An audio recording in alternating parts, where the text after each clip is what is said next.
दोस्तों, आप सभी का स्वागत है अपना भोजपुरी समाचार यूट्यूब चैनल पर। भोजपुरी के दो डांसर कौन है नंबर 1, किसकी व्यूज आती है सबसे ज़्यादा और किसकी फैन फॉलोइंग है सबसे ज़्यादा, आज इस वीडियो में हम बात करने वाले हैं। बता दें दोस्तों, दो सुपर डांसर शुभम जयकर और कुणाल लैंसर में हमेशा होड़ लगी रहती है। इसके पहले बताते दोस्तों, ये दोनों डांसर पहले क्या करते थे। तो ये दोनों डांसर पर टिकटॉक पर वीडियो बनाते थे और वीडियो बनाते बनाते टिकटॉक पर पूरी तरह से छा गए थे।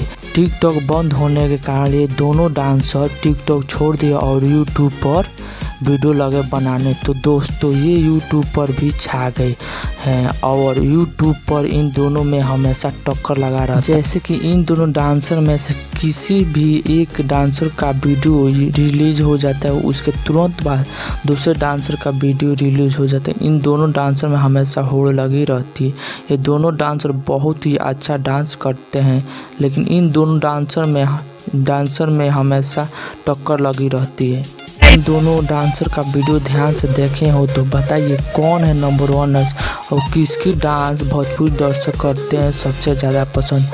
अब आप ही वीडियो को ध्यान से देखे हो तो बताइए कौन है नंबर 1 डांसर। नीचे कमेंट बॉक्स में ज़रूर कमेंट करके बताइए और मेरा वीडियो अच्छा लगा हो तो चैनल को सब्सक्राइब कीजिए।